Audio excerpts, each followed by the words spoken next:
Hey everybody, your friendly neighborhood director of secondary English language arts here, Josh Flores, at the Oklahoma State Department of Education in the Office of Instruction.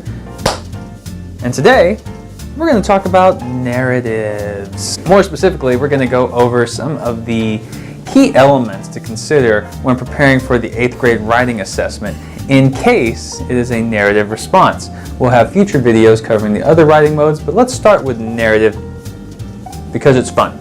Now for this module, you're going to need a lot of coffee. There's going to be some things to print off that we'll have listed at the bottom, or at least underneath this video, wherever it's going to be housed. And we are going to break it up into 4 chapters, essentially, where we focus on the elements of the prompt, the elements of the rubric to assess the writing, and elements of reading, really just reading strategies that are specific to this type of response, and of course elements of creating a story in order to include all the requirements listed here. So let's get started with a prompt. Now specifically, we're going to take a close look at the practice prompt available at the Oklahoma State Department Assessment Materials page. It's that prompt about like the railroads. Trains are awesome. Now when we look at it closely, there's really 4 components of the writing prompt. There is the part that identifies the mode. There is the part that identifies the task. It's like a specific verb, so it tells the student like really precisely how to respond, not just the mode to which to respond, but its format in which to respond to. And then you have your context, all those contextual details, so they really know how to frame their response through the narrative, and specifications, some specific guidelines that must be included in their response. And so in the case of the practice prompt, write a narrative that describes the experience of someone who is an early traveler on the Transcontinental Railroad. We have the mode right there at the front. Write a narrative, and we are going to focus on descriptive detail because that's what the task highlights, is that we are going to describe.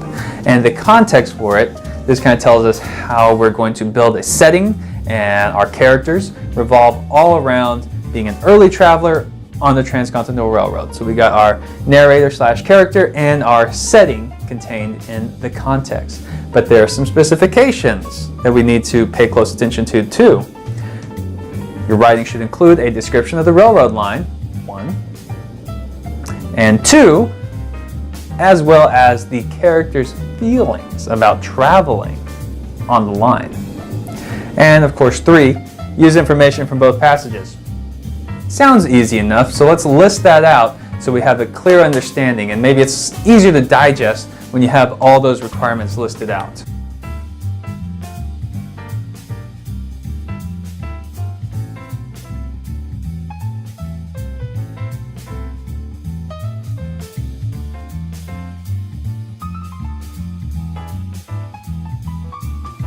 Now, not only is it important for students to be able to recognize those elements that go into the prompt so they can make a list and ensure that they hit each of these points in their response, and they can even go back to that list and self-check after they write their response to ensure all these specifications are included.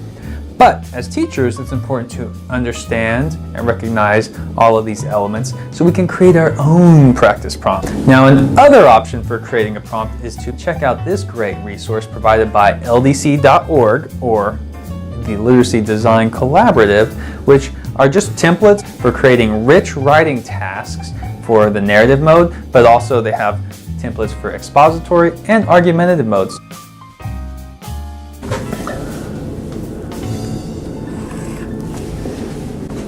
Let's talk about rubrics. If you haven't yet, go ahead and visit the Oklahoma State Department of Education's Assessment Materials page and go download that 8th grade writing rubric. It'll be easier to follow along. Now the rubric has 5 categories that are being assessed in the final writing. And as you can see by the different percentages, they each hold different weights, except for those last 3 here: word choice, sentence and paragraphs, grammar usage, and mechanics. These categories only hold 15% weight of the entire grade. And as an added bonus, they're the same for 8th grade as they are for 5th grade and vice versa. So when should you start using the rubric for word choice, sentence, paragraphs, grammar, usage, and mechanics? On the first day of school in 6th grade, of course, right? Since essentially they are the same for 5th and 8th grade, why not go ahead and start incorporating them into your grading practices whenever you have students doing writing in 6th grade and 7th grade, and that way they have at least those components mastered. Because they are the same for both grade levels and for all 3 writing modes that can be assessed, we're going to focus just on ideas and development and organization, unity, and coherence in order to break it up and make it more manageable, more digestible. Now, the first thing you're going to want to do with your department, you're going to look at the rubric, what it says for ideas and development, and make sure you have a clear understanding of what is being assessed. So here we have it listed here. There's 4 bullet points in order to score a 4, which is the top score for narrative. And that's nice, but we also want to translate this into student-friendly terms so students are very clear on what's expected of themselves too, right? So just made a list out of some of the concepts here, going through and breaking it down. The content is appropriate for audience and purpose. So we got audience and purpose as a bullet point. That's something we need to discuss extensively with our students. A real or imagined story or experience with a narrator and characters is fully developed using descriptive details. Well, we can condense that down and say, hey, you got to have a plot. A context and point of view are clearly defined. So that really happens, the point of view happens through our narrator and characters. They really help build not only the setting, but the point of view. They help establish that when we have strong narrators and characters written in our story. And then, of course, narrative techniques such as dialogue and description are used effectively to develop experiences, events, and their characters. Now, it's not limited to dialogue and descriptions, but that's what we're going to kind of pinpoint that was specifically mentioned, so we should probably have dialogue included somewhere in our response, as well as all the other narrative techniques that you can incorporate, like internal and external conflict. Now let's look at organization, unity, and coherence. Same situation we got here. We have the 4 bullet points taken from the score 4 part of the narrative rubric. And it says, introduction engages and orients the reader. So we have to have an introduction. Well, that's kind of a given. If you follow the basic plot line, you're going to have an introduction and a conclusion. Well-structured event sequence unfolds in a natural and logical manner and moves the reader through the story or experience. Okay, so it has to follow a timeline, essentially, or plot diagram. And a variety of transition signals shifts in time and settings and show relationships among experiences and events. Transitions has to have a natural flow of transitions and timeline incorporated in there, and of course conclusion, beginning and end. Yeah, and we can put them all together by focusing on when these occur in example literary text that we present in our classroom. So whatever they're reading at the 8th grade level or 7th grade or 6th grade, whatever's part of your school's curriculum, be sure that they're pointing out examples of this so they can imitate it in their own writing. So grading a rubric. Of course, you could give them this. That might be just fine enough, but maybe you want to add more, or maybe you want to tweak it a little bit to the needs of your students. So that's where we got to learn how to create our own rubric. And one tool to make this very easy is RubyStar. RubyStar.forteachers.org. It's a great one to just go in and you can create your own rubric from scratch, or you can take multiple elements of writing, and it has some pre-developed concepts to include in your rubric, so you can build it and then tweak it based on the needs of your students, on what you need to focus, what you notice that they need to work on more. As an example, if you're looking for a rubric to create with your department, something so you can have a common rubric for grading writing vertically and horizontally in your district, you might take a gander at Edmond Public Schools rubrics page. They have rubrics for each writing mode, but they're also adjusted so they can be used not just for this 8th grade writing test, but also for 7th and 6th grade. Pretty cool. And it is very concrete. It's good for students that need something concrete to follow. I tell you, take a look at that narrative rubric. If you follow this, it will give them a checklist on what types of sentences to incorporate, what types of figurative devices to incorporate. It's great practice if you want students to move from doing very simple sentences to start slowly practicing incorporating compound sentences. This kind of gives them a nice walkthrough for that, in addition to being a rubric in itself. So take a look at that, and I think it'll provide some good guidance when creating your own school or district writing rubric.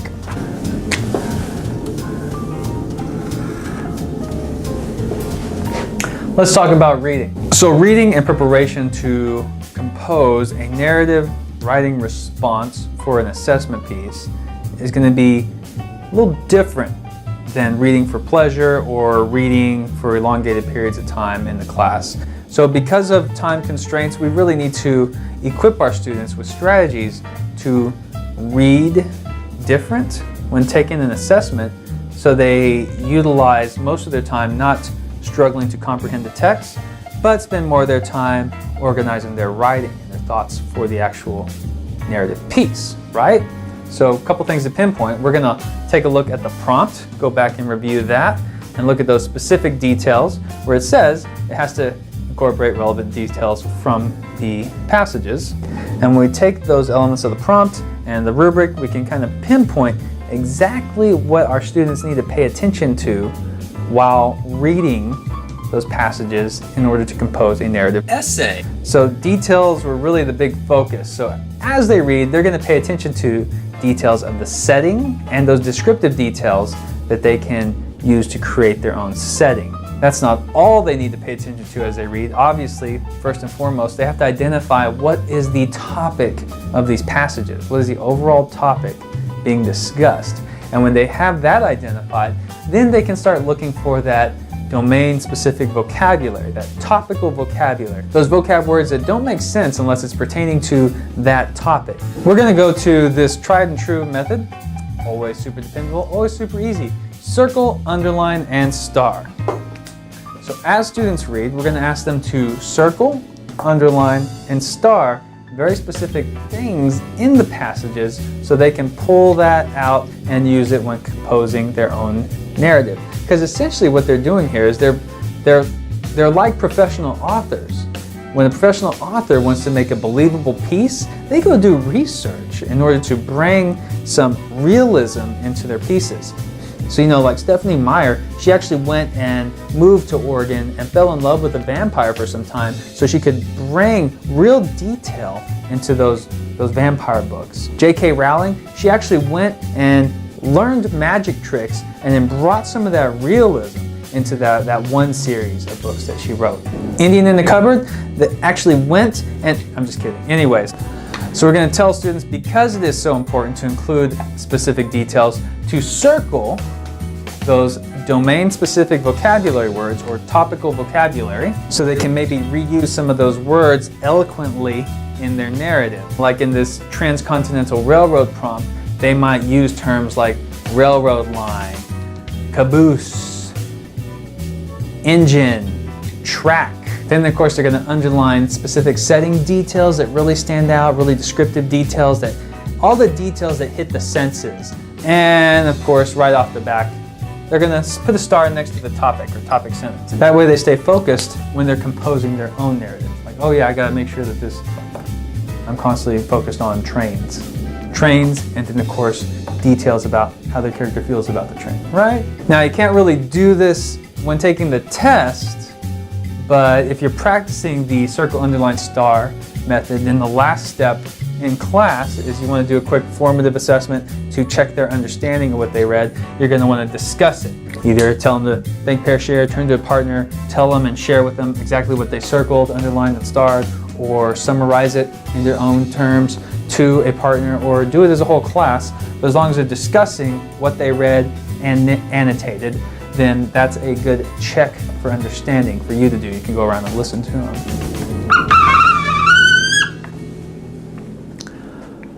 Final chapter. Let's talk about story structure. Okay, so we've done all this prep work. We know what's required. We have a good understanding at least of what's required. We have this research that we've done in the two passages, and now we're going to put it all together and think about, well, how can I respond in a narrative format? Well, let's look about the elements of the story. There's really four broad elements that we got to keep track of. We have to have character or characters, we have to have a setting, and we have to have dialogue, and it all has to be mixed in together and put into